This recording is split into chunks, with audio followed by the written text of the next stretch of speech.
آج سے تقریباً 20-22 سال پہلے کی بات ہے.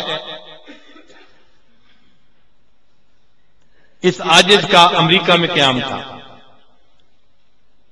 2-3 عالم آئے اور کہنے لگے جی کہ ہم نے ایک کام آپ کے ذمہ لگانا ہے. میں نے پوچھا کیا؟ کہنے لگے جی یہاں ایک فورم بنا ہوا ہے جس میں تمام ادیان کے علماء ہیں. وہ ہفتے میں ایک بار ملتے ہیں اور ایک دوسرے کے ساتھ ڈسکشن کرتے ہیں.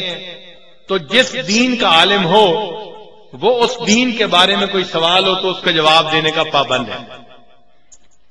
میں نے کہا بھئی میں تو اس قابل نہیں ہوں، اس اہل نہیں ہوں. ان کا لیکن آپ نے ہی یہ کام کرنا ہے. میں نے پوچھا آپ اصرار کیوں کر رہے ہیں؟ وہ کہنے لگے جی کہ ہم نے پہلے ایک عالم کو بھیجا تھا، وہ عالم وہاں گئے، لیکن جو وہاں عیسائی عالم تھا یا یہودی عالم تھا انہوں نے اس سے سائنس کے سوال پوچھنے شروع کر دیے. اب مدرسے کا عالم سائنس تو نہیں پڑھا ہوا ہوتا تو وہ ان کے جواب نہیں دے سکا، تو اس کو لاجواب کر کے وہ خوش ہوتے تھے، اکٹھے ہوتے تھے. عالم نے کہا جی کہ میں تو وہاں نہیں جاتا. کہنے لگے پھر ایک پی ایچ ڈی ڈاکٹر تھے، ہم نے ان کو وہاں بھیجنا شروع کیا. اب وہ پی ایچ ڈی ڈاکٹر جب وہاں گئے تو جو اسلام کے بارے میں سائنسی سوال تھے اس کا جواب تو وہ اس کو دے دیتے تھے. وہ بھی چالاک تھے، انہوں نے اس سے روحانیت کی باتیں پوچھنی شروع کر دی. اب وہ پی ایچ ڈی ڈاکٹر روحانیت کا جواب نہیں دے سکتے تھے، تو پچھلے ہفتے اس نے بھی کہہ دیا کہ جی میں نہیں وہاں جا سکتا، کسی اور کو بھیجیں. ہم آپ کے پاس اس لیے آئے ہیں کہ آپ کو جو عربی کا علم ہے وہ تو اپنی جگہ، سائنس کا علم بھی ہے، آپ انجینئر ہیں، اور آپ کو روحانیت کے شعبے کا بھی کچھ علم ہے، لہذا آپ ان کے جوابوں کے سوالوں کے جواب دے سکیں گے. اس لیے یہ بوجھ آپ کے سر پہ رکھا ہے، آپ کے اوپر لازم ہے کہ دین کے لیے آپ وہاں جائیں اور اس کو اٹینڈ کریں.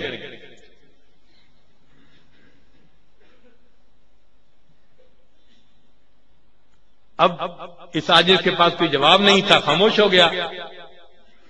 میرے ساتھ ایک عالم تھے حضرت مولانا عبدالحمید صاحب دامت برکاتہم، وہ کہنے لگے بھائی اللہ تعالیٰ جب کوئی بوجھ سر پہ ڈالتے ہیں تو اٹھانے کی توفیق بھی دے دیتے ہیں، آپ نہ کریں، آپ چلیں. ہم وہاں گئے، اس کا نام تھا انٹرفیتھ گروپ، یعنی اس میں مختلف مذاہب کے لوگ اکٹھے تھے اور وہ اپنے مذاہب کے بارے میں آ کے بات کرتے تھے.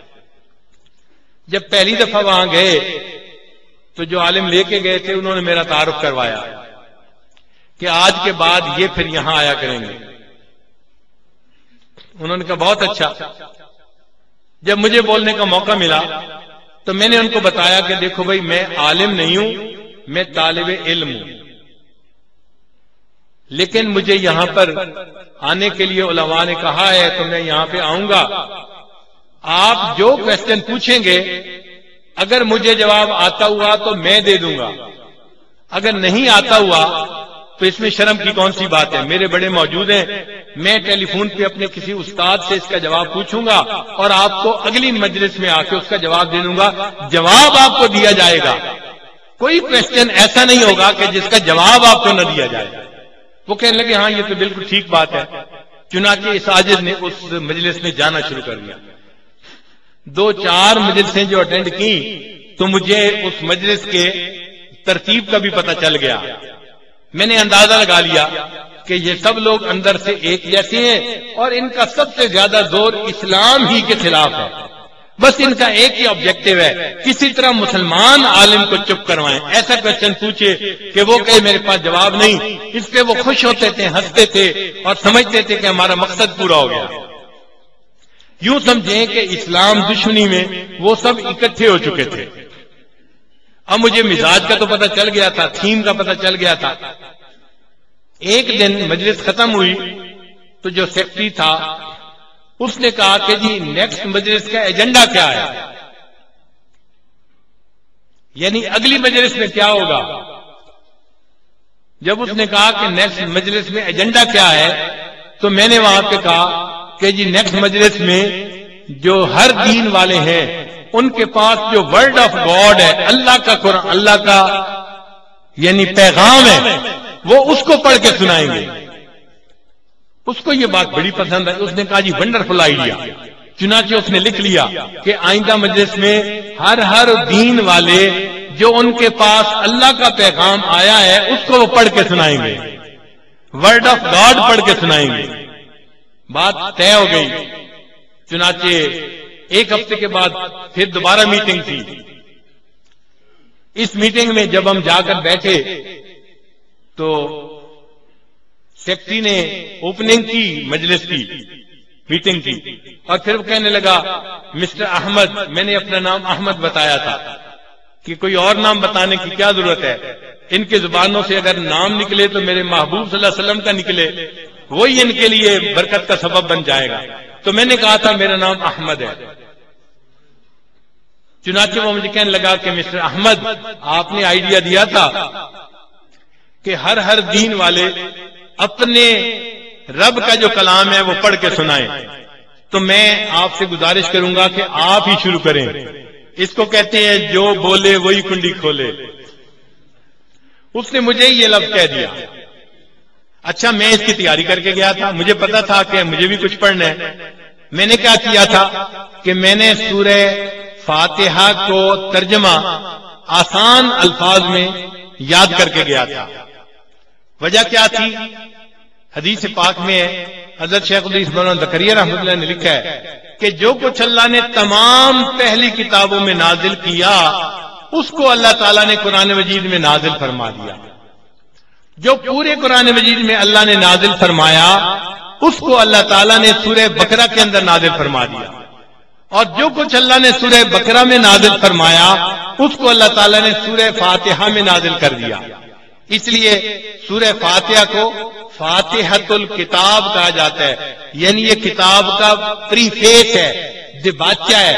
دباچے میں پوری کتاب کا خلاصہ لکھا جاتا ہے، یعنی سورہ فاتحہ میں پورے قرآن مجید کا خلاصہ موجود ہے۔ تو میں نے کہا جب قرآن مجید پڑھ کے سنانا ہی ہے تو کیوں نہ سورہ فاتحہ سناؤں کہ پورے قرآن مجید کا خلاصہ ان کو معلوم ہو جائے۔ میں نے سورہ فاتحہ کی تلاوت کی اور اس کا ترجمہ ان کو بتا دیا، وہ مطمئن ہو گئے۔ پھر اس کے بعد ایک عیسائی عالم بیٹھا تھا، اس کی باری تھی، تو سیکٹری نے اسے کہا کہ جی آپ سنائیں۔ اس نے بائبل کھولی اور بائبل میں ان کا ایک ہے جس کو یہ پہاڑی کا واز کہتے ہیں۔ اس پہاڑی کے واز میں اچھے اخلاق کی ترغیب ہے، اور یہ بتایا گیا ہے اگر کوئی تمہیں ایک رخسار پہ تھپڑ مارے تو تم اس کے سامنے دوسرا رخسار بھی پیش کر دو۔ اور اس کو ان کے جو پادری ہیں نا وہ بڑا لہک لہک کے پڑھتے ہیں، ہمارا دین کتنا اچھے اخلاق کا دائی ہے، اگر کوئی ایک رخسار پہ تھپڑ مارے ہم دوسرا رخسار بھی پیش کر دیتے ہیں۔ جب اس نے اس کو پڑھنا شروع کیا تو مجھے پتہ چل گیا کہ یہ کیا کہنا چاہتا ہے۔ جب اس نے پڑھ کے اس کو مکمل کیا تو سب لوگ اس کو بڑا اپریشیٹ کر رہے تھے۔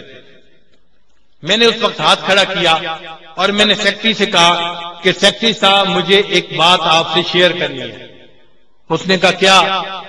میں نے کہا کہ جو ایجنڈا تھا وہ یہ تھا کہ جو جس دین والوں کے پاس جو ورڈ آف گاڈ ہے وہ پڑھ کے سنائیں گے، اور یہ پادری صاحب نے انگریزی میں ایک پیرا پڑھا ہے، تو میں ان سے پوچھتا ہوں کہ کیا تورات انگریزی زبان میں نازل ہوئی تھی؟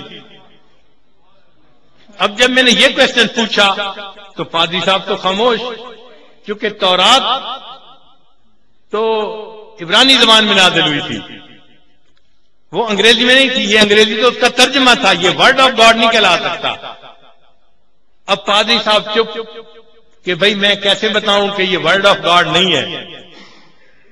اس کے بعد آگے ایک ربائی بیٹھا تھا یہودی، وہ بہت تیز بندہ تھا، اس کو بھی پتا تھا کہ جب میں پڑھوں گا تو میرے پاس بھی انگریزی کا پیراگراف ہے اور یہ پھر اعتراض کرے گا کہ یہ تو ہبرو زبان میں نازل ہوئی تھی اور ہبرو زبان میں تو میرے پاس کچھ ہے نہیں۔ تو جب میں نے یہ پوچھا تو وہ ربائی آگے بڑھا اور مجھے کہنے لگا مسٹر احمد میں ایک بات آج لاؤڈ اینڈ کلیئر کہنا چاہتا ہوں، ذرا توجہ سے سنیے کہ آج ایک بات میں لاؤڈ اینڈ کلیئر بتانا چاہتا ہوں۔ میں نے کہا کیا؟